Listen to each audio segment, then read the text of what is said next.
Hi friends, welcome to Sheeba's recipes. ഇന്ന് നമുക്ക് മേടിക്കുന്ന അരിപ്പൊടി കൊണ്ട് നല്ല പഞ്ഞി പോലെ സോഫ്റ്റ് ആയതും അതുപോലെ കൂടുതൽ രുചിയിലുമുള്ള ഒരു വട്ടയപ്പം ഉണ്ടാക്കുന്നത് എങ്ങനെയാണെന്ന് നോക്കാം. വട്ടയപ്പത്തിന് വേണ്ടി ഞാൻ 1 കപ്പ് അരിപ്പൊടി എടുത്തിട്ടുണ്ട്. വറുത്തരിപ്പൊടി. അപ്പം, ഇടിയപ്പം, പത്തിരി എന്നൊക്കെ പറഞ്ഞുകൊണ്ട് നമുക്ക് പാക്കറ്റ് മേടിക്കാൻ കിട്ടത്തില്ലേ, ആ പൊടി അത് 250 ml കപ്പിൽ 1 കപ്പ്. അപ്പോൾ അതൊരു മിക്സിയുടെ ജാറിലോട്ട് ഇട്ട് കൊടുക്കാം. ഇനി ഇതിലോട്ട് 1/2 കപ്പ് തേങ്ങ ഇട്ട് കൊടുക്കാം. അരിപ്പൊടി എടുത്ത അതേ കപ്പിൽ 1/2 കപ്പ്. അതുപോലെ 1/4 കപ്പ് വെള്ളയവൽ കുതിർത്തത്. അപ്പോൾ 1/4 കപ്പ് അവലെടുത്തിട്ട് കുറച്ച് വെള്ളത്തിൽ അരമണിക്കൂർ നേരം ഒന്ന് കുതിർത്ത് വെക്കണം. ആ അവലിൽ നെകരെ ഒന്ന് വെള്ളം ഒഴിച്ചിട്ട് അരമണിക്കൂർ വെച്ചാൽ മതി. ഇതിപ്പോൾ നല്ലതായിട്ട് കുതിർന്നിട്ടുണ്ട്. ഇനിയിപ്പോൾ നിങ്ങളുടെ വെള്ള അവലില്ല എന്നുണ്ടെങ്കിൽ 1/2 കപ്പ് ചോറെടുത്താൽ മതി. അപ്പോൾ വെള്ളച്ചോറായിരിക്കും നല്ലത്, അപ്പം എങ്കിലേ വെളുത്തിരിക്കത്തുള്ളൂ. അവലാണെങ്കിൽ ആ 1/4 കപ്പ് എടുത്തിട്ട് കുതിർക്കേണ്ടത്, ചോറാണെങ്കിൽ 1/2 കപ്പ് എടുക്കണം. ഇനി ഇതിലോട്ട് 1/2 കപ്പ് തേങ്ങാപ്പാൽ ഒഴിച്ചു കൊടുക്കാം. തിക്കായിട്ടുള്ള തേങ്ങാപ്പാൽ ഇത്. പിന്നെ പഞ്ചസാര ഇട്ട് കൊടുക്കാം, ഒരു 5-6 ടേബിൾ സ്പൂൺ. അപ്പം നിങ്ങളുടെ മധുരത്തിനനുസരിച്ച് ഇട്ട് കൊടുക്കാം. വട്ടയപ്പത്തിനൊക്കെ അത്യാവശ്യം നല്ല മധുരമുണ്ട്. ഇപ്പം ചിക്കൻ കറിയോ ബീഫ് കറിയോ ഒക്കെ കൂട്ടി കഴിക്കുന്നവർക്കാണെങ്കിൽ അത്രയും മധുരത്തിൻ്റെ ആവശ്യമില്ല. അപ്പം നിങ്ങളത് നോക്കി ഇട്ട് കൊടുക്കാം. 1/2 ടീസ്പൂൺ ഈസ്റ്റ്, ഇൻസ്റ്റൻറ്റ് ഈസ്റ്റോ ആക്റ്റീവ് ഡ്രൈ ഈസ്റ്റോ ഏത് വേണമെങ്കിലും എടുക്കാം. ഡയറക്റ്റായിട്ട് ഇട്ട് കൊടുക്കാം. 1/2 ടീസ്പൂൺ ഏലക്കപ്പൊടി, ഒരു നുള്ളു ജീരകം, ചെറിയ ജീരകം. ഇനി ഇതിലോട്ട് 1/2 കപ്പ് തേങ്ങാവെള്ളം അല്ലെങ്കിൽ കരിക്കും വെള്ളം കൂടി ഒഴിച്ചു കൊടുക്കുക. അപ്പോൾ അപ്പത്തിന് നല്ലൊരു ഫ്ലേവർ ആയിരിക്കും. അപ്പോൾ നിങ്ങൾ തേങ്ങാവെള്ളം എടുക്കുന്നെങ്കിൽ നല്ല പച്ച തേങ്ങയുടെ തേങ്ങാവെള്ളം എടുക്കണം. ഒരുപാട് ദിവസം കിടന്ന് വാടിയ തേങ്ങയുടെ ഒന്നും എടുക്കരുത്. 1/4 ടീസ്പൂൺ ഉപ്പ്. ഇനി ഇതെല്ലാം കൂടെ നല്ലതായിട്ടൊന്ന് ഇളക്കി കൊടുക്കാം.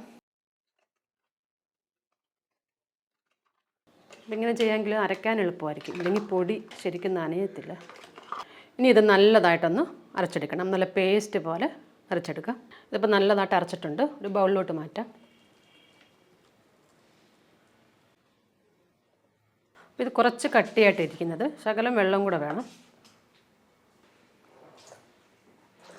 ഈ വട്ടയപ്പത്തിൻ്റെ മാവ് പാലപ്പത്തിൻ്റെ കൂട്ട് ഒരുപാടങ്ങ് ലൂസാവരുത്, കുറച്ചൊന്ന് കട്ടിയായിട്ട് വേണം ഇരിക്കാൻ.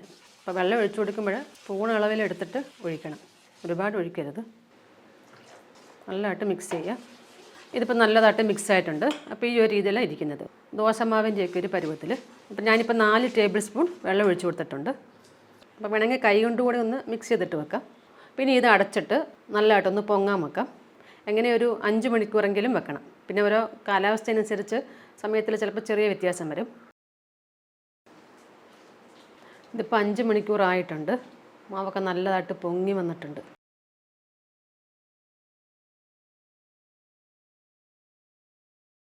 ഇതിപ്പം മാവൊക്കെ താന്നു പോയിട്ടുണ്ട്. ഇനി ഇതിലോട്ട് 1/2 ടീസ്പൂൺ വെളിച്ചെണ്ണ ഒഴിച്ചു കൊടുക്കാം. എന്നിട്ട് നല്ലതായിട്ടൊന്ന് മിക്സ് ചെയ്യാം. അപ്പം ഇങ്ങനെ മിക്സ് ചെയ്യുമ്പോൾ പതയൊക്കെ കുറച്ചൊന്ന് പോകും. തിരിച്ചു ഇനി ഇത് അരമണിക്കൂർ നേരം ഒന്നും കൂടി അടച്ച് വെക്കണം. അപ്പം നല്ലതായിട്ടൊന്ന് പതഞ്ഞ് വരും. പിന്നെ ഇതടച്ച് അരമണിക്കൂർ നേരം ഒന്ന് മാറ്റി വെക്കാം. ഇപ്പം മാവ് അരമണിക്കൂർ കഴിഞ്ഞിട്ടുണ്ട്, അല്ലേ, കുറച്ചും കൂടെ നല്ലതായിട്ടൊന്ന് പതഞ്ഞ് പൊങ്ങിയിട്ടുണ്ട്. പിന്നെ ഇതുപോലെ ചെറുതായിട്ടൊന്ന് മിക്സ് ചെയ്യുകയേ ആകാവൂ, പതുക്കെ.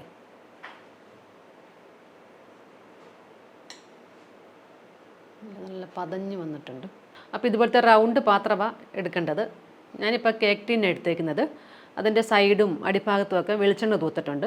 അല്ലെങ്കിൽ സ്റ്റീൽ പ്ലേറ്റ് ഉണ്ടല്ലോ ഇതുപോലെ വക്കുള്ളത്, അതെടുത്താൽ മതി. അപ്പോൾ ഏത് സൈസ് വേണമെങ്കിലും എടുക്കാം. ഞാൻ കുറച്ച് ചെറുതാണ് ഇപ്പോൾ എടുത്തേക്കുന്നത്. അപ്പോൾ സ്റ്റീമർ വെച്ചിട്ട് കുറച്ച് വെള്ളം ഒഴിച്ചു കൊടുത്തിട്ടുണ്ട്. എന്നിട്ട് ആ പാത്രം കൂടെ അതിൽ ഇറക്കി വെച്ചിട്ടുണ്ട്. വെള്ളം തിളച്ച് ആവി ഒന്ന് വരട്ടെ, അത് കഴിഞ്ഞിട്ട് നമുക്ക് മാവ് ഒഴിച്ചു കൊടുക്കാം. ഇഡ്ഡലി പാത്രം ഉണ്ടെങ്കിൽ അതായാലും മതി.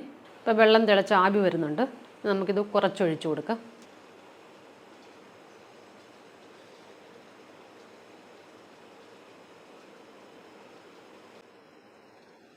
ഇനി ഇത് അടച്ചു വെക്കാം. മീഡിയത്തിൻ്റെ ഹൈ ഫ്ലെയിമിൻ്റെ ഇടയിലിടാം. ഒരു 10 മിനിറ്റ് നേരം വേവിക്കാം. ഇതിപ്പോൾ വെന്തിട്ടുണ്ട്, ഒന്ന് ആറാൻ വേണ്ടി മാറ്റി വെക്കാം. ഇതിപ്പോൾ നല്ലതായിട്ട് തണുത്തിട്ടുണ്ട്, സൈഡൊക്കെ നല്ലതായിട്ട് വിട്ട് വരുന്നുണ്ട്.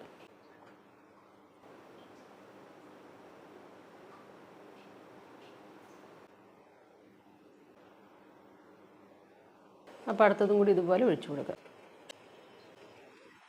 അപ്പോൾ ഇതിൻ്റെ നടുവിൽ ഉണക്കമുന്തിരിയോ ചെറിയോ എന്തെങ്കിലും വെക്കണമെങ്കിൽ അടച്ചു വെച്ച് 1 മിനിറ്റൊക്കെ ആകുമ്പോൾ തുറന്നിട്ട് സെൻറ്ററിൽ വെച്ച് കൊടുക്കാം.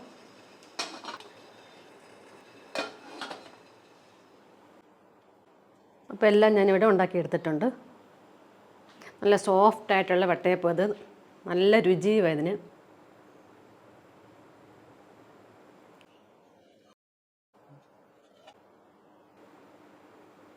അപ്പോൾ നമുക്ക് അരി ഒന്നും അരയ്ക്കാതെ തന്നെ കടയിൽ നിന്ന് മേടിച്ച പൊടി ഇരിപ്പുണ്ടെങ്കിൽ പെട്ടെന്ന് തന്നെ നമുക്ക് ഉണ്ടാക്കാൻ പറ്റിയൊരു വട്ടയപ്പം ഇത്.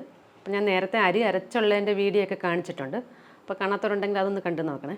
അപ്പോൾ എല്ലാവരും ഒന്ന് ട്രൈ ചെയ്ത് നോക്കണം. വീഡിയോ ഇഷ്ടമായെങ്കിൽ ലൈക്ക് ചെയ്യാനും ഷെയർ ചെയ്യാനൊന്നും മറക്കരുത്. പിന്നെ നിങ്ങളുടെ കമൻസും ഒക്കെ അറിയിക്കണേ. താങ്ക്